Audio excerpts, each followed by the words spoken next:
ମୁଁ ଡକ୍ଟର ରଞ୍ଜନ କୁମାର ରଥ ମା ହରଚଣ୍ଡୀ ସେବା ସଂସ୍ଥାର ମୁଖ୍ୟ ଉପଦେଷ୍ଟା।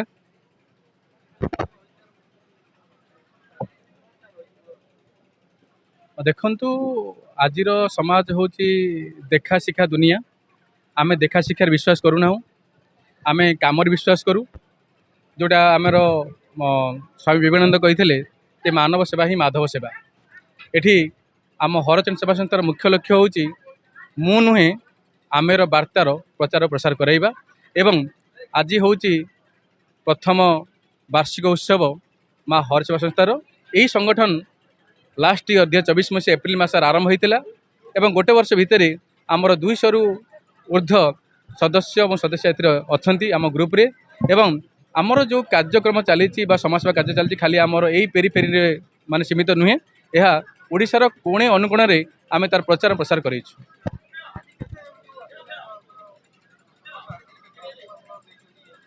ପାଖାପାଖି ଆମର 300ରୁ ଊର୍ଦ୍ଧ୍ୱ ଅଛନ୍ତି ଆମର ଯେଉଁମାନେ ଆସିଛନ୍ତି, ଭାଇ ଭଉଣୀମାନେ ଅଛନ୍ତି, ଆମର ସଦସ୍ୟମାନେ ଅଛନ୍ତି ଯେଉଁମାନେ ଆସିଛନ୍ତି ବିଭିନ୍ନ ଗ୍ରୁପରୁ। ତା ସହିତ ଆମର ଅର୍ଗାନାଇଜେସନ୍ ପାଖାପାଖି 70ରୁ 80 ଭିତରେ ଆମ ରେଜିଷ୍ଟ୍ରେସନ୍ କରିଛନ୍ତି। ସମାଜକୁ ଏତିକି ବାର୍ତ୍ତା ମୁଁ ଦେବି ଯେ କି ଯେଉଁମାନେ ଭାବୁଛନ୍ତି ଯେ କି ଆମେ କ'ଣ କେଉଁଠି ଟିକେ ସାହାଯ୍ୟ କରିଦେଉଛୁ, ତାକୁ ଆମେ ମୋବାଇଲ ସହକାରେ ଦେଖାଉଛୁ ଯେ କି ଦେଖାଇବା ପାଇଁ, ଏଇଟା ଗୋଟେ ରଙ୍ଗ ମାନେ ମେସେଜ ଯାଉଛି। ଆମର ମୁଖ୍ୟ ଉଦ୍ଦେଶ୍ୟ ହେଉଛି ଯେ ଆମକୁ ଦେଖିକିରି ଅନ୍ୟମାନେ ଅନୁପ୍ରାଣିତ ହୋଇକି ଏଇଭଳି ସୋସିଆଲ ତିଆରି କରନ୍ତୁ ଏବଂ ଯେଉଁମାନେ ଅବହେଳିତ ନିଷ୍ପେଷିତ ଯେଉଁମାନେ ରୋଗୀ ଭୋଗୀ ଲୋକଙ୍କର ସେବା କରିବା ହେଉଛି ଆମ ମୁଖ୍ୟ ଉଦ୍ଦେଶ୍ୟ। ଓಂ କାଳାଭ୍ରବାଙ୍କଟାକ୍ଷରି କୁଳ ଭୟଦାଂ ମୌଳି ବର୍ଦ୍ଧେନ୍ଦୁରେଖାଂ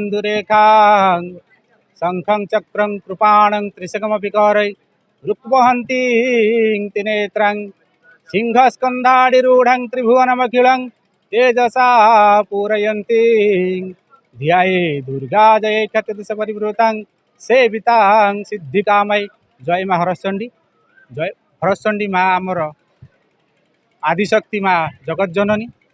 ତାଙ୍କରି ଆଶ୍ରିତରେ ଯେହେତୁ ଆମେ ମା ହରଚଣ୍ଡୀ ସେବା ସଂସ୍ଥା କରିଛୁ, ତେଣୁ ତାଙ୍କର ଆଶୀର୍ବାଦରେ ଆମେ ସେବା କରି ଚାଲିଛୁ ଏବଂ ସମାଜକୁ ଗୋଟେ ସୁବାର୍ତ୍ତା ଦେଇ ଚାଲିଛୁ ଯେ ସମସ୍ତେ ସେବା କରନ୍ତୁ, ଅନ୍ୟର ଦୁଃଖ ଦୁର୍ଦ୍ଦଶା ନିଜେ ବହି ନେଇ ସମାଜର ମଙ୍ଗଳ କାମନା କରନ୍ତୁ।